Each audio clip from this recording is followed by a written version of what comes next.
पिताजी बानी देखी समय पर सब कुछ अच्छा लगेला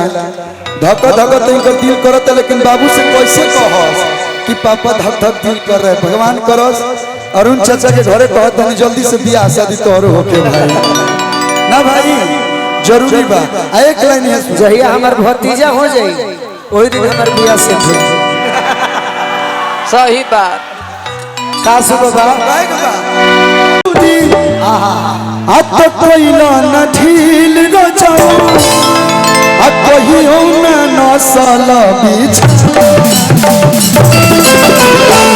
खातिए राजा गवना गोदी में नाती गोदी में नाती होला नाती कुर्सी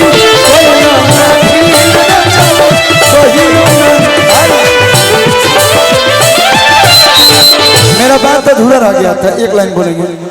बहुत सुंदर गाते हैं सब लोग गावेला सुनर सुनर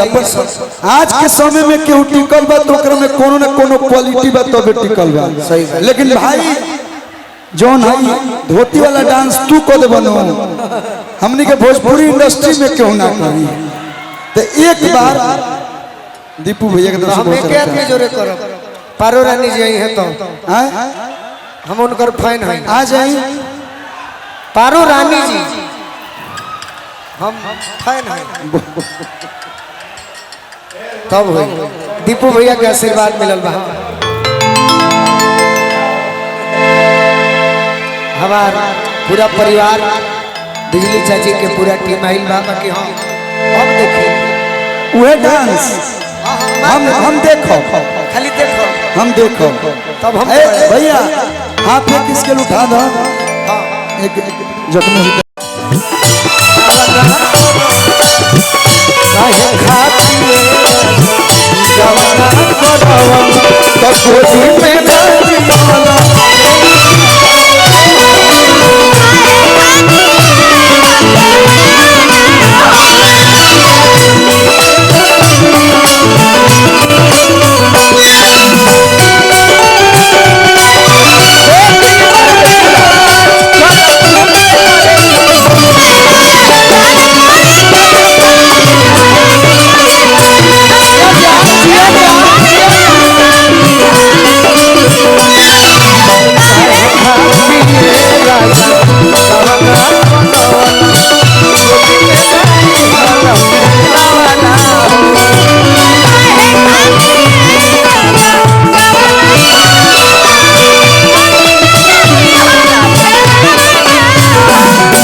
और कोई सिंगार होई रजन सधावेला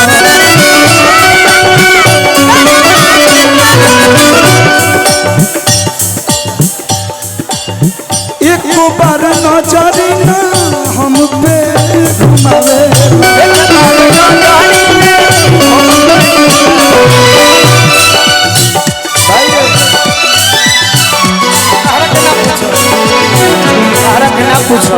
सावन में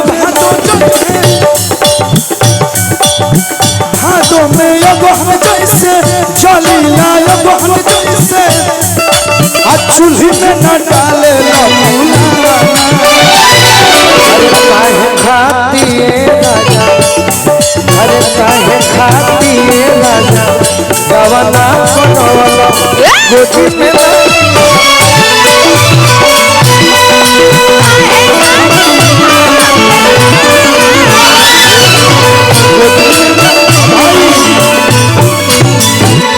तोर दिलावा मोर दिलावा हम जेकरा के प्रेम करी ना ओकरा के करी ना हमारा गाना गौला से गाना सुपर डुपर हिट होई आ नहीं ना गौला से कुछ होई लेकिन एक कलाकार जब दूसरा कलाकार के गाना गावेला तो सामने वाला के लागेला कि ना हमनी के एगो परिवार बानी जा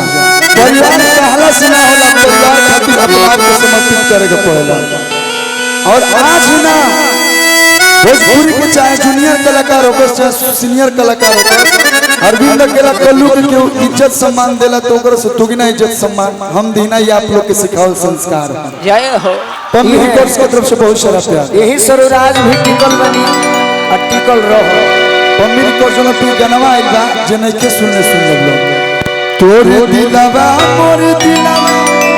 अरे एक से मिला अधक धक करीना अरे छुई के बता हम बस गोलू राजा के पिताजी बानी। देखी समय पर सब कुछ अच्छा लगेला। धक धक तो इनका दिल करत लेकिन बाबू से कैसे कहस कि पापा धक धक दिल कर रहे भगवान करस। अरुण चाचा के घरे कहत हनी जल्दी से बियाह शादी तोहरो होके भाई ना भाई जरूरी बा। एक लाइन है जहिया हमार भतीजा हो जाई वही दिन हमार बियाह से सही बात। कासु बाबा गायक बा रोरा लागो रही हो हमार पारू भौजी आई बड़ी तनी हमार रीट दे दी ना। अब बड़ी यहाँ के उच्च स्तर के कलाकार हमार चाची बिजली रानी जी, गीता रानी जी, तारा रानी जी, अब पारू रानी जी। एक दिन हम सुननी राव यूट्यूब पर आज जब मिलनी होते हैं के कहानी है कि बड़ी एगो गाना सुनीला कि आज हो पहिला मिलनवा मिलल सजनी के सजना हमार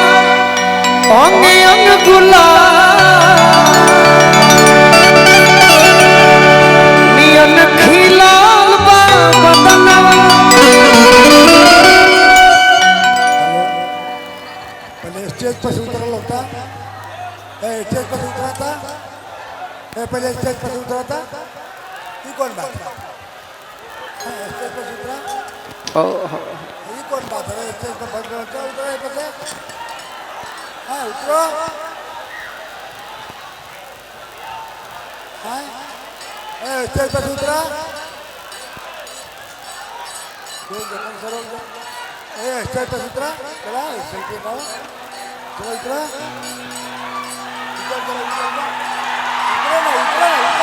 मंच के खाली कर दी लोग सब लोग से निवेदन भाई आप लोग के कार्यक्रम है। अरुण चाचा के स्नेह प्यार सब लोग के जब बोले बा स्टेज पर उतरना तो हम प्रोग्राम बंद कर देते। स्टेज पर उतर ऐसे स्टेज पर चल जाना कुछ कहता है उतर जा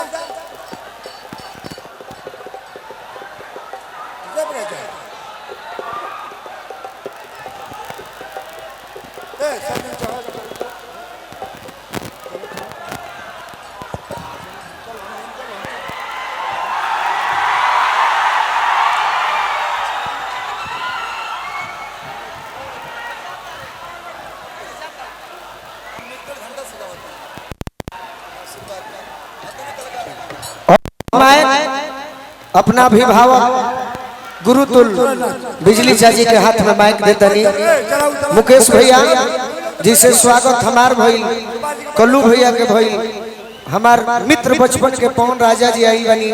बड़ भैया विशाल गगन जी आई बनी वही तरी स्वागत बंद करिए ना तो बंद ना करा पर हल्का होला गिर सब उतरना तो हम प्रोग्राम बंद कर देबो। ऐसे ये कौन बात है भाई होने का आदमी कैसे देखिए ना ऐसे कौन बात है ऐसे होला